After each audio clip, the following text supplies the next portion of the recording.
दिवाली की खौफनाक रात। सब लोग ये तो जानते हैं कि दिवाली जगमगाती रोशनी और लाइट्स का त्यौहार है, पर जो ज़्यादातर लोग ये नहीं जानते हैं कि दिवाली अमावस्या की ही रात होती है और हर अमावस्या की रात काली शक्तियों से ज़्यादा ताकतवर हो जाती है। लेकिन 19 साल का सुमित इस बात से अनजान था और वह अपने दोस्त विजय के साथ दिवाली की ही रात सड़क पर घूम रहा था कि तभी विजय की नज़र मंदिर के पीछे एक सुनसान घर के पीछे गई। वहाँ एक लड़की लाल साड़ी पहने हुए दिया जला रही थी। विजय सुमित को लेकर उस घर के पास चला गया, लेकिन जैसे ही वो दोनों वहाँ पहुँचे तो उन्होंने देखा कि पूरा घर दियों से सजा हुआ था और उन्हें बालकनी में खड़ी वह सुंदर लड़की नजर आई। वो लड़की उन्हें मन लुभाने वाली मुस्कान देकर उन दोनों को अंदर बुलाने का इशारा किया। घर अंदर से उतना ही खूबसूरत सजा हुआ था जितना कि बाहर से।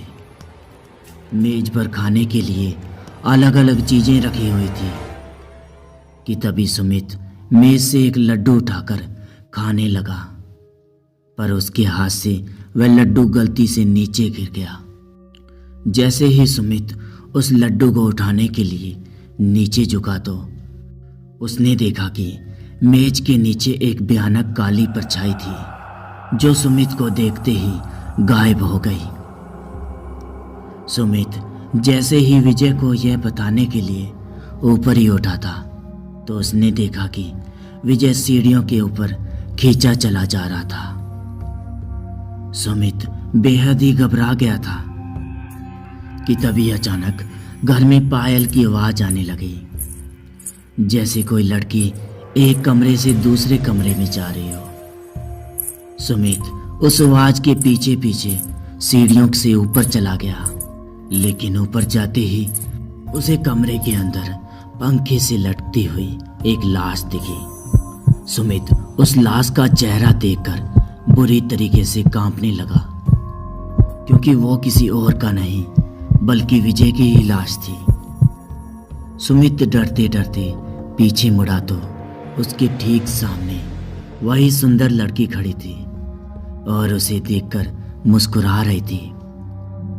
पर इस बार सुमित को वह मुस्कान मन लुभाने वाली नहीं बल्कि बहुत ही डरावनी लग रही थी कि तभी अचानक घर की सारी लाइटें बंद हो गई और वह घर धीरे धीरे खंडर में बदल गया।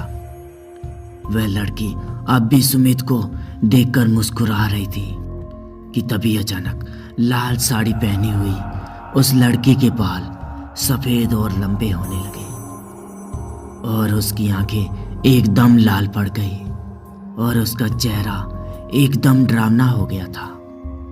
सुमित उसे देखकर एकदम सुन पड़ गया था और वह लड़की हाथ में चाकू लिए सुमित की तरफ बढ़ रही थी। सुमित ने किसी तरह अपना होश संभाला और बिना कुछ सोचे सीधा घर से बाहर भागा, लेकिन वह लड़की अभी भी सुमित के पीछे पीछे आ रही थी। वह लड़की सुमित को मारने के लिए अपना हाथ उसकी तरफ बढ़ाया, लेकिन सुमित तब तक बाहर निकल चुका था और उसने जल्दी से घर का बाहर से दरवाजा बंद कर दिया।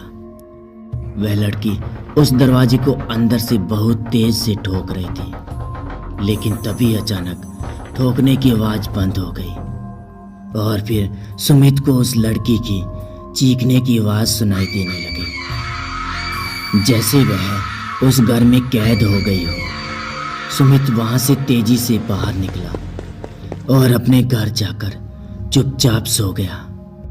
अगली सुबह जब सुमित उठा तो उसकी मां ने बताया कि उसका दोस्त विजय कल रात से लापता है। तब सुमित ने पूरा किस्सा अपनी मां को बताया। मां ने उससे कहा कि कई साल पहले की बात है, दिवाली की ही रात एक लड़की ने उस घर में आत्महत्या कर ली थी। तब से उस घर में उसकी आत्मा भटकती रहती है और किसी को भी कुछ पता नहीं चल पाया कि उसने आत्महत्या क्यों की थी और उस घर में अब कोई नहीं जाता है। यह बात सुनकर सुमित पूरी तरह से हिल चुका था और वह यह यकीन करना चाहता था कि जो भी उसके साथ हुआ है वह एक बुरा सपना था। पर उस रात की बात उसका दोस्त विजय कभी भी वापस नहीं आया और सुमित को भी दिवाली की वो खौफनाक रात और उस लड़की की भयानक चीखें सोने नहीं देती। तो दोस्तों, आज के लिए बस इतना ही। अगर आपको यह कहानी पसंद आई तो हमारे चैनल को सब्सक्राइब कर लें, जिससे कि हमारी नई वीडियो के नोटिफिकेशन आप तक पहुंचते रहें। तो मिलते हैं आगे ऐसी ही रोमांचिक भरी कहानी में। तब तक के लिए goodbye and take care.